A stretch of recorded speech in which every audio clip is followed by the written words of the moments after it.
को खो दिया। जैसा आप कहते हैं कि बेटियां सबकी साझी होती हैं, माँ बाप का और परिवार का जो दुख है वो हम सब समझते हैं और इस दुख की घड़ी में हम उनके साथ खड़े हैं।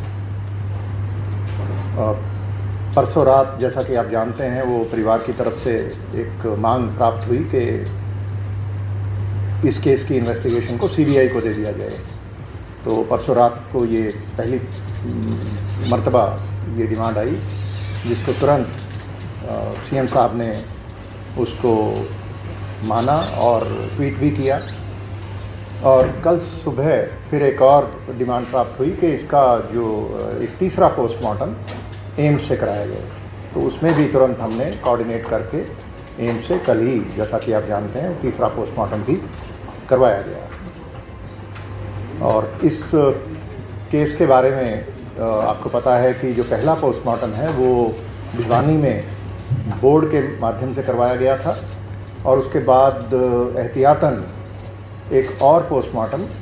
पीजीआई रोहतक, जो हमारा सबसे पुराना सबसे रेप्यूटेड हॉस्पिटल है स्टेट में, तो वहाँ से सेकंड पोस्टमार्टम कराया गया। डॉक्टर्स ने कुछ सैंपल लिए और वो सैंपल्स से उन्होंने हिदायतें दी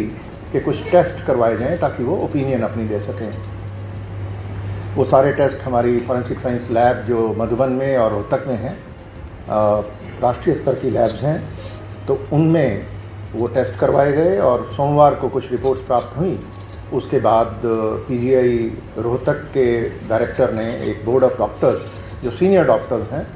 उनका एक बोर्ड बनाया और वो गठित करके वो सारी रिपोर्ट्स उनके सामने रखी गई और पोस्टमार्टम की दोनों रिपोर्ट्स के आधार पे उन्होंने अपनी ओपिनियन दी। और जैसा मैंने बताया कि हमारे, और हम सब जानते हैं कि पीजीआई रोहतक में हमारा सबसे पुराना सबसे रेप्यूटेड हॉस्पिटल है, बहुत काबिल डॉक्टर हैं और हमारी जो फॉरेंसिक साइंस लैब्स हैं वो भी राष्ट्रीय स्तर की हैं और अंतर्राष्ट्रीय मानकों के मुताबिक वो अपने सभी टेस्ट करते हैं। तो ये जो निर्णय हुआ सीबीआई को देने का है, किसी भी तरीके से कोई उनकी, हमारे जो वैज्ञानिक हैं और जो हमारे डॉक्टर हैं,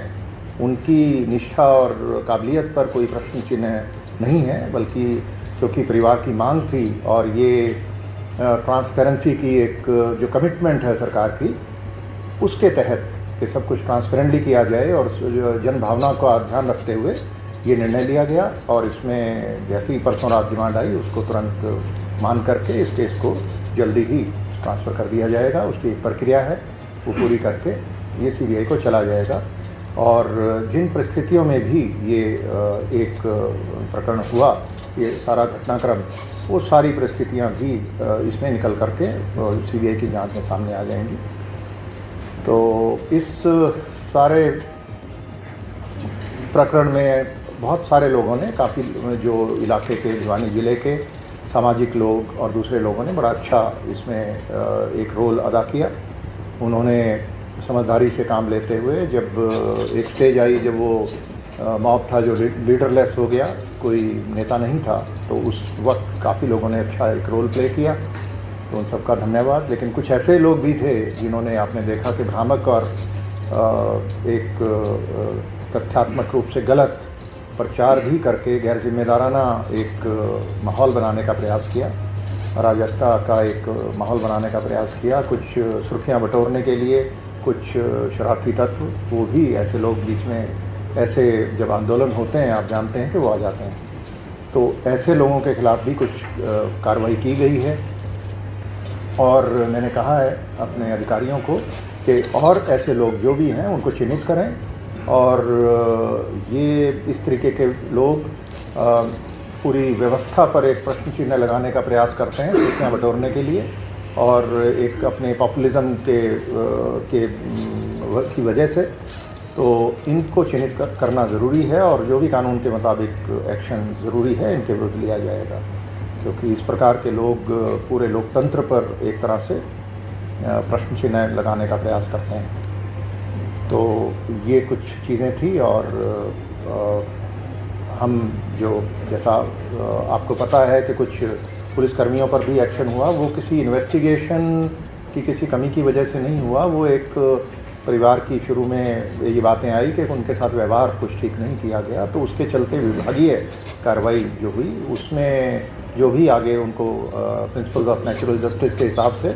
जो हमारी प्रक्रिया है उसके हिसाब से मौका दिया जाएगा अपनी बात रखने का, और जांच आगे बढ़ेगी और जो जांच में दोषी पाया जाएगा उसके विरुद्ध कार्रवाई की जाएगी। सर ये मामला इतना लंबा देखिए साहब, जब ये सारा का सारा आपने देखा होगा कि जो इन्वेस्टिगेशन है पूरी की पूरी साइंटिफिक हुई अभी तक। ये सारी जो इन्वेस्टिगेशन की जो फाइंडिंग्स हैं वो 2 चीज़ों पर आधारित हैं, पोस्टमार्टम की रिपोर्ट और फॉरेंसिक साइंस में जो टेस्ट हुए लैब्स में उनकी रिपोर्ट्स। तो जो टेस्ट होते हैं उनका एक प्रोटोकॉल है, उस प्रोटोकॉल में हम कंप्रोमाइज़ नहीं करते। जो हमारे वैज्ञानिक हैं इन लैब्स के अंदर वो इंटरनेशनल स्टैंडर्ड्स जो मानक हैं उनके मुताबिक अपने टेस्ट करते हैं, उनमें समय लगता है। और एक रिपोर्ट ऐसी है, आप देखिए वो अभी तक उसकी वो आ जाएगी एक रिपोर्ट, उसकी बहुत रेलिवेंस नहीं थी, पेरिफेरल थी, लेकिन उसका एक प्रोटोकॉल है। उन्होंने कहा जी 3 दिन लगेंगे। तो जैसा हम बीमार हो जाते हैं, हम लैब में टेस्ट कराते हैं तो कई बार ब्लड कल्चर और दूसरे टेस्ट होते हैं, आपको पता है उनमें 36 घंटे 48 घंटे का समय वो बताते हैं आपको, इतना समय लगता है। तो जो फॉरेंसिक साइंस के टेस्ट हैं उसमें लैब्स के अंदर उनमें जो समय लगा, और जब जैसे ही ये हमारी विसरा की रिपोर्ट मंडे को मिली, सोमवार जो गया उसको मिली, मंडे को ही हमने प्रयास किया कि इनको, उसी दिन बोर्ड बन गया और बोर्ड बनकर उन्होंने ओपिनियन दे दी, जिसके बारे में आपको अवगत भी कराया गया। आप इस मौजूदा केस की बात कर रहे हैं या वो? हाँ, ये उसके रिपोर्ट में आया हुआ है, इंसेक्टिसाइड है मोनो करके, मोनो स्प्रे, या हाँ आप पढ़ के बता दें। ऑर्गेनोफॉस्फोरस अभी ये मुझे लगता है कि ये सारी डिटेल्स इसको हम सीबीआई के ऊपर छोड़ दें तो बेहतर रहेगा। जहाँ तक कन्वेंशनली इस केस का मैं नहीं बात करूँगा, लेकिन हाँ ये माना जाता है कि अगर स्ट्रगल के साइन नहीं है तो वो खुद कंजम्पशन की तरफ इशारा करती है। और ये एक जो डीएनए का टेस्ट होता है उसमें जो फिंगर नेल्स हैं इनके अंदर जो हमारे डीएनए लेकर के वो टेस्ट करके वो रिपोर्ट ये कहती है कि कोई स्ट्रगल नहीं हुई। वो बरामद की गई है अभी तक पुलिस द्वारा? ये सारी चीज़ें अभी इन्वेस्टिगेशन में आएंगी, और इसको अभी तक जहाँ तक मुझे ध्यान है कुछ सीन ऑफ क्राइम पे कुछ वो मिली हैं डिब्बे वगैरह, पर एग्जैक्टली इससे कनेक्टेड कौन सा है ये वो अभी तक मिली है पुलिस को? इसके बारे में आप कुछ बताना चाहेंगे? सर अभी तक जो वहाँ पे मौके पे जितने भी बोतल्स मिली हैं उन सभी का बैच नंबर जिस दुकान से खरीदी है उसके बैच नंबर के लिए कंपनी से मैच किया जा रहा है, और जब तक कंफर्म होगा मतलब जैसे सर ने बताया आप लोगों को, since case has been proposed to be transferred to CBI, तो अब ये आगे की जांच वहाँ से होगी। एक पक्ष इसको मर्डर कहता है, एक पक्ष, दूसरा पक्ष जो सुसाइड मानता है, एक तीसरा पक्ष ऐसा मुझे कहता है कि ऑनर किलिंग की भी संभावना, क्या इस लिहाज से भी ऐसा कि वो अब निष्कर्ष पे पहुंचना, मैं आप यही रिक्वेस्ट करूंगा कि इस स्टेज पर कुछ भी कहना उचित नहीं है। इसको हम सीबीआई के ऊपर छोड़ें, और सीबीआई का हम तुरंत केस बना के भेज रहे हैं, और एक प्रक्रिया है वो जैसे ही पूरी हो जाएगी उसमें केंद्र सरकार को भी एक नोटिफिकेशन करनी होती है, 2 नोटिफिकेशन होती हैं, एक पहले राज्य सरकार करती है उसके बाद केंद्र सरकार करती है, तो उसमें थोड़ा समय लग जाता है, लेकिन हाँ जी अंतिम ये केस जो बिगड़ा था यहाँ से बिगड़ा था कि कुछ पुलिस कर्मचारियों का जवाब दिया।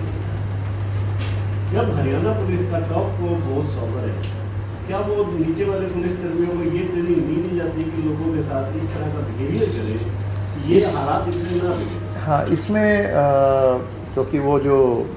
बात आई, जब ये बात आई कि कोई व्यवहार ठीक नहीं था, तो उस पर तुरंत उसका संज्ञान लेकर के उनके विरुद्ध जो विभागीय कार्रवाई है वो आरंभ कर दी गई। और जहाँ तक इसमें जो 112 की बात आती है, 112 की हर कॉल रिकॉर्ड होती है, इसमें भी जो कॉल आई उनकी रिकॉर्डिंग मैंने सुनी। तो मैं कहूँगा एसपी साहब से रिक्वेस्ट करूँगा कि बाद में आप सबको शेयर करेंगे। और मैंने पाया कि जो 112 में जो इनिशियल रिस्पांस था वो बहुत अच्छा था। उसको ये जो चंडीगढ़ का, तो उनकी काफ़ी ट्रेनिंग होती है, और यहाँ भी वही ट्रेनिंग हम अपने जितने भी ERV का स्टाफ है जितने इमरजेंसी रिस्पांस व्हीकल्स हैं, इन पे जो लोग पोस्ट किए जाते हैं उनको भी वही ट्रेनिंग दी जाती है। यहाँ एग्जैक्टली क्या हुआ इसकी कोई रिकॉर्डिंग नहीं है, पर हाँ अब क्योंकि ये आरोप था और पीड़ित परिवार की तरफ से था, तो उस पर हमने पूरी उसको ध्यान देते हुए, तवज्जो देते हुए उनके विरुद्ध विभागीय जांच की प्रक्रिया शुरू कर दी। उसमें जो भी उसका